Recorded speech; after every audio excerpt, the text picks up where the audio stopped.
जिस बात का डर था वही हुआ। रति बुआ ने माँ को टोक दिया। निक्की 24 की हो गई है, उसकी शादी वादी करनी है कि नहीं अंजू? अंजू ने बस लंबी सांस भरी और पीछे मुड़कर निक्की की तरफ एक निगाह भर डाली। निक्की को पता था कि बुआ आते ही सबसे पहले माँ को इस बात के लिए टोकेंगी। निक्की सिर झुकाकर वहाँ से चली गई। अंजू कुछ रुककर रति को बताने लगी। क्या बताऊँ दीदी, निक्की तो शादी के नाम से घबरा जाती है। कहती है अगर उसकी सास भी मेरी सास जैसी निकलेगी। कहते कहते एकदम होंठ काट लिए अंजू ने। रति के चेहरे का रंग एकदम से बदल गया। अंजू की सास यानी उसकी माँ। वह जानती थी कि माँ ने अंजू को कितना परेशान कर रखा था सालों तक। रति ने एकदम से अंजू का हाथ थाम लिया। मुझे पता है अंजू, माँ ने तुम्हारे साथ सही नहीं किया। वे किसी की सुनती भी तो नहीं थी, पर ज़रूरी तो नहीं कि निक्की की सास भी ऐसे ही निकले। ये कोई वजह नहीं कि तुम उसकी शादी ना होने दो। अंजू चुप लगा गई। फिर एक बार निक्की से बात करनी होगी, समझाना होगा। और उसे पता था कि निक्की नहीं मानेगी। आज से नहीं, सालों पहले निक्की जब 8वीं में पढ़ती थी, उसने घोषणा कर दी थी, मैं कभी शादी नहीं करूँगी। मैं आपकी तरह घुट घुट कर नहीं जी सकती। उस दिन सुबह से ही बरसात हो रही थी। अंजू की तबीयत ठीक नहीं थी। किसी तरह उसने सबके लिए नाश्ता बनाया, सास को सबसे पहले खिलाया। नाश्ता अगर ज़रा सा ठंडा हो जाए तो वे प्लेट फेंक देती थी। चाय में चीनी ज़रा कम हो जाए या ज़्यादा हो जाए, घर सिर पर उठा लेती। अंजू सास की तानाशाही चुपचाप बर्दाश्त कर रही थी, लेकिन बड़ी होती निक्की को ये अच्छा नहीं लगता था। वह धीरे से ही सही पर दादी से कह देती, दादी मम्मा की तबीयत ठीक नहीं है, आप उन्हें मत डांटिए। इस बात पर सास खूब गुस्सा होती कि निक्की अंजू के सिखाने पर ऐसा बोल रही है। निक्की ने अंजू का दर्द देखा था। सुबह से रात तक घर के कामों में माँ को पिसते देखा था। उस दिन सुबह स्कूल जाते समय निक्की माँ से कहती गई, मम्मा तुम आराम करो, मैं स्कूल से आकर कुछ खाने के लिए बना दूंगी। तुम बिस्तर से उठना मत, तुम्हें बुखार है। अंजू वाकई बुखार में तप रही थी। निक्की स्कूल से लौटी तो उसने देखा कि माँ उसी हाल में किचन में खड़ी होकर खाना बना रही थी। निक्की भड़क उठी, मम्मा मैंने तुम्हें मना किया था ना, क्यों बना रही हो इतना सब कुछ? अंजू ने उसे चुप रहने का इशारा किया, लेकिन निक्की को ड्राइंग रूम में दीवान पर लेटी टीवी देखती दादी नज़र आ गई। उसे पता नहीं क्या हुआ, वह गुस्से से दादी के पास पहुंचकर एकदम दमक कर बोली, दादी एक दिन खाना आप नहीं बना सकती क्या? मम्मा की तबीयत कल से ख़राब है, आज सुबह से तेज़ बुखार था। ऐसे में आपने उन्हें बिस्तर से उठने क्यों दिया? दादी निक्की का लहजा देख चौंक गईं, फिर कुछ खिसियाकर बोली, ऐसी कौन सी आफत आ गई, जरा सा बुखार ही तो है, ये सब तो काम ना करने का बहाना है। निक्की ने बस उसी दिन तय कर लिया कि वह शादी नहीं करेगी। अगर शादी का मतलब ऐसी सास को झेलना और दिन भर घर में खटना है तो उसे नहीं करनी शादी। इसके बाद से निक्की ने दादी से बोलना ही छोड़ दिया। बस माँ को समझाती बुझाती, कभी कभी अपने साथ पिक्चर दिखाने ले जाती। कि हर समय माँ के साए सा डोलती, दादी की बातों से बचाती, उनका दिल बहलाती। माँ बेटी का रिश्ता इतना गहरा था कि निक्की सब कुछ बताया करती थी अंजू को। निक्की ने एम.कॉम के बाद बैंक में नौकरी शुरू की। उसी दिन से गाहे बगाहे अंजू उससे कहती रहती, निक्की तुझे अब शादी के बारे में सोचना चाहिए। निक्की अड़ जाती, मम्मा मैंने कह दिया ना, मुझे तुम जैसी ज़िंदगी नहीं चाहिए। मुझे रिश्तों में ब्रीदिंग स्पेस चाहिए। देखना 2-3 साल बाद मैं इतना कमाने लगूंगी कि तुम्हें एक बड़ा सा घर ले दूंगी। बस वहाँ रहेंगे तुम और मैं। निक्की के सपनों के घर में पापा के लिए जगह नहीं थी। निक्की को लगता था कि पापा ने कभी माँ का पक्ष नहीं लिया, हमेशा अपनी माँ की सुनते और पत्नी से झिड़कते। वह मजाक में कहती, दादी और पापा को साथ रहने दो, देखो कितना मज़ा आएगा, दोनों को चाय तक नहीं बनानी आती। साल भर पहले दादी अचानक दिल के दौरे से चल बसीं। कुछ दिनों बाद ज़िंदगी सामान्य चलने लगी। अंजू को सालों बाद राहत की सांस मिली। सास की बरसी के लिए रति आई थी मायके। हवन वगैरह के बाद शाम को जब सब छत पर साथ बैठकर गपशप करने लगे तो रति ने निक्की की शादी की बात छेड़ दी। अंजू के सामने सवाल टंगा रहा, निक्की की शादी कैसे हो? ऐसा नहीं है कि निक्की शादी नहीं करना चाहती, उसके दिमाग में सास का जो खौफनाक चेहरा है उसे कैसे हटाए? सुबह रति को अपने घर लौटना था। अंजू उसके लिए पूड़ियाँ तल रही थी। अचानक रति ने कहा, अंजू, तुम्हारी सहेली पायल से मिली थी मैं पिछले महीने। तुम्हें बहुत याद कर रही थी। साथ में उसका बेटा करण भी था। अब तो नौकरी करने लगा है वो भी।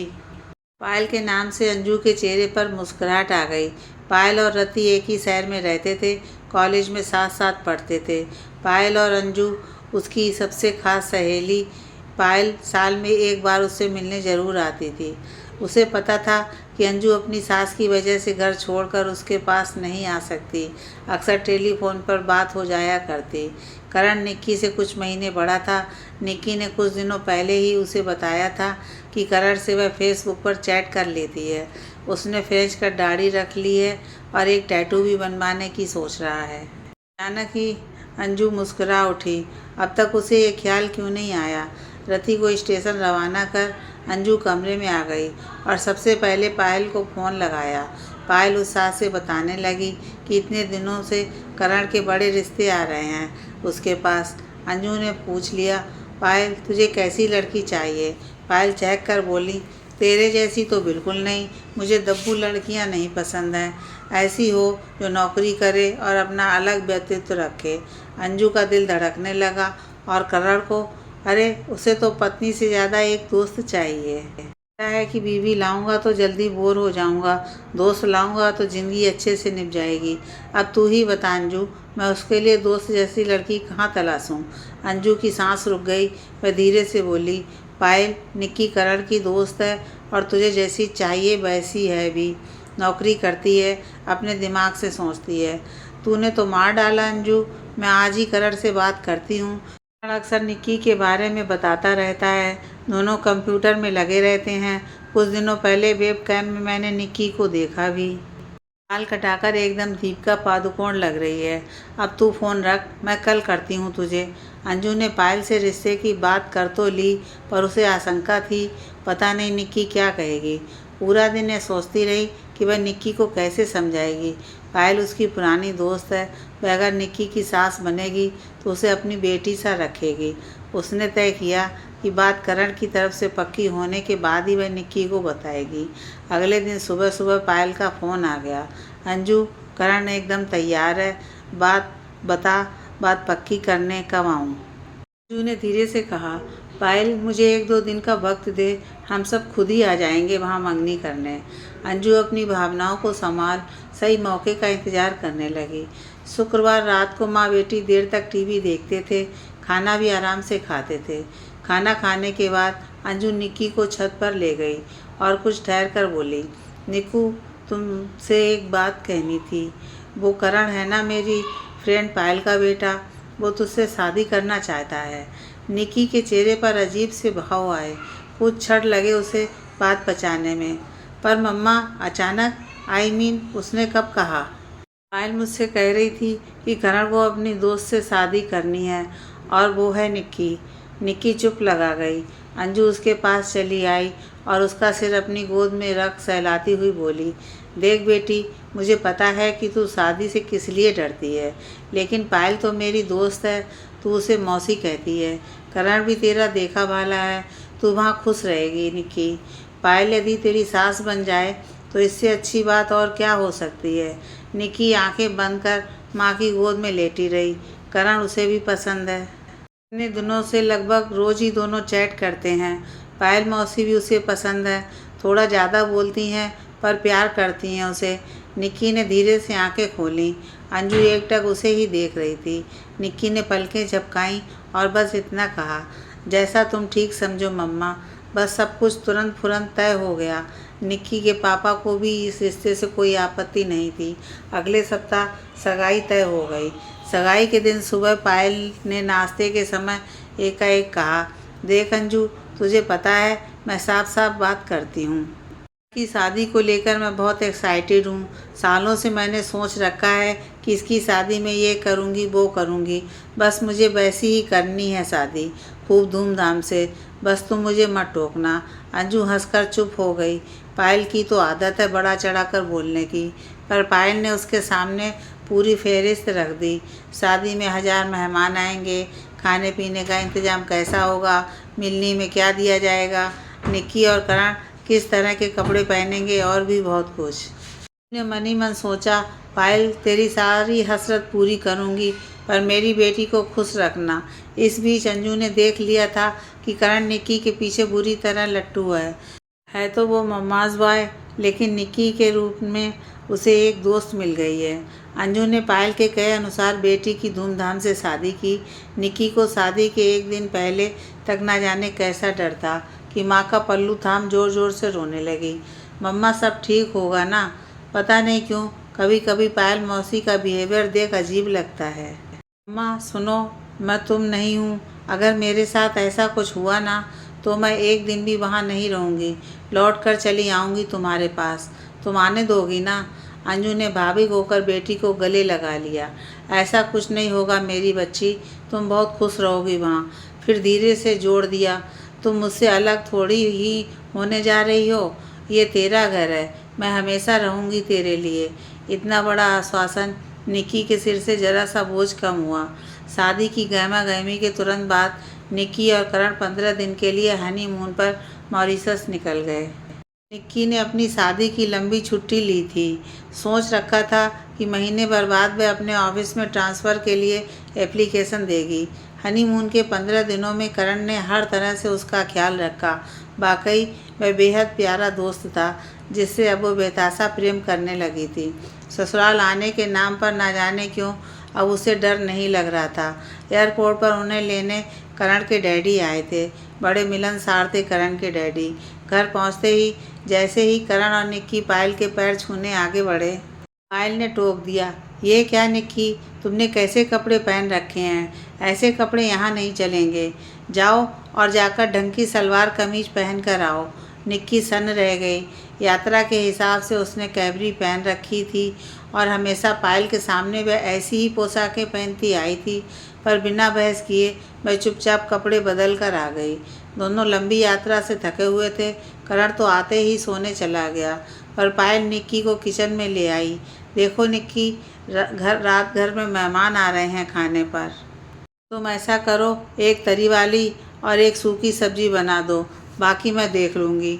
निक्की स्तब्ध रह गई। मौसी ऐसा कैसे कर सकती हैं? करण को आराम करने दे रही हैं और उससे काम करवा रही हैं। निक्की की आंखों में आंसू आ गए। फिर से सब्जियां निकाल कर वो काम करने लगी। घंटे भर बाद पायल किचन में आई और कढ़ाई में पक रही सब्जी चखने लगी। निक्की उस समय आलू काटने में व्यस्त थी। अचानक पायल की जोरदार आवाज़ आई, तुम तो बिल्कुल अनाड़ी हो भाई, अंजू ने तो ठग लिया मुझे। चाकू की तीखी धार उंगली को काटती चली गई। यह आवाज़ तो जानी पहचानी लग रही है। यह तो वही आवाज़ है जिससे वो ज़िंदगी भर बचना चाहती थी। दादी की कर्कश आवाज़, माँ की सास की आवाज़, उसकी सास की आवाज़। निक्की की जोरदार रुलाई फूट पड़ी। उंगली कटने का डर था या जिंदगी में ठगे जाने की टीस। उसका रोना सुन करण दौड़ा चला आया। उंगली पर तुरंत बर्फ़ के टुकड़े रखकर उसे कमरे में ले आया। निक्की ने उससे कुछ भी नहीं कहा, बस रोती रही। रात मेहमान आए पर निक्की कमरे से नहीं निकली। पायल ने कुछ सख्ती से कहा, इतनी चोट तो नहीं लगी भाई, हमें नहीं पता था कि तुम इतनी कोमल हो। करण ने पलट कर कहा, माँ निक्की का मन नहीं है तो जाने दो ना। वैसे भी आपने आज मेहमानों को क्यों बुलाया? इतना थके हुए हैं हम दोनों, आप जाकर अटेंड करिए, मैं निक्की को बाहर कुछ खिला पिला लाऊंगा। पायल को करण का यह कहना पसंद नहीं आया। तुम इसकी तरफदारी क्यों कर रहे हो? ये 2 दिन के लिए थोड़ी ही ना आई है, यहीं रहेगी ज़िंदगी भर। फिर घर का जो कायदा है वो तो निभाना पड़ेगा ना। निक्की ने बस पायल की तरफ नज़र उठाकर देखा और आंखें बंद कर लेट गई। वह कुछ कहेगी नहीं, बस करेगी। अगले दिन शाम को जब निक्की किट बैग उठाए अपने घर पहुंची तो अंजू का चेहरा आश्चर्य से खुला रह गया। क्या हो गया उसकी लाडली बेटी को? निक्की अंजू के गले लगकर फूट फूट कर रो पड़ी। मम्मा, आप वाली कहानी एक बार फिर दोहराई जा रही है। मैं सही नहीं पाऊंगी, मुझे वहाँ नहीं रहना। अंजू कुछ समझी कुछ नहीं। धीरे धीरे चाय की चुस्कियों के बीच निक्की ने माँ को सब कुछ बताया। रुककर बोली, मम्मा मैं समझौते से नहीं घबराती, मैं कुछ भी कर सकती हूँ उन सब के लिए, पर ऐसे नहीं मम्मा। आप कहती थी कि वो आपकी फ्रेंड है, वो कभी एक सास जैसा व्यवहार नहीं करेंगी। पर सास ही बन गई ना वो भी। अंजू के दिल में गुबार सा बैठ गया। पायल ने उससे उसे यह उम्मीद नहीं थी, पर शायद ठीक कह रही थी उसकी बेटी। हर औरत के अंदर एक सास विराजमान होती है कि बस करण के मोबाइल पर अपने घर छोड़ने का एसएमएस छोड़ आई थी। अंजू को पता था कि उसके समझाने का निक्की पर कोई असर नहीं होगा। अगले दिन निक्की सुबह ऐसे उठी जैसे कुछ हुआ ही ना हो। वह हमेशा की तरह बैंक जाने के लिए तैयार हो गई, सादे कपड़ों में। दरवाज़ा खोल वह घर से निकलने को ही थी कि तूफान की तरह धड़धड़ाते हुए करण अंदर आ गया। निक्की को बाहों में भरकर वो वहीं सोफे पर बैठ गया। तुम मुझे इस तरह छोड़कर कैसे जा सकती हो? तुम्हें क्या लगा तुमसे अलग होकर मैं जी लूँगा? की आंखें भर आईं। करण, तुम्हारे बिना मैं भी नहीं जी सकती, पर तुम्हें पता है मैं अपनी माँ की तरह सास को। पागल हो तुम निक्की। तुम्हें क्या लगता है मैं अपनी माँ को सास बनने दूँगा और तुम्हें टिपिकल बहू? अरे किसे चाहिए टिपिकल बहू? मैंने आज सुबह ही माँ को समझा दिया है। अगर फिर भी उन्हें सास बने रहने का मन है तो हम दोनों अलग रह लेंगे, पर प्लीज़ मुझे छोड़कर मत जाओ। करण और निक्की एक दूसरे से लिपट कर रोने लगे। अंजू वहीं खड़ी थी, उसकी आंखें भर आईं। उसे इस बात की तसल्ली थी कि इस दौर में सास बदली है या नहीं ये तो पता नहीं, पर हाँ पति बदल गए हैं।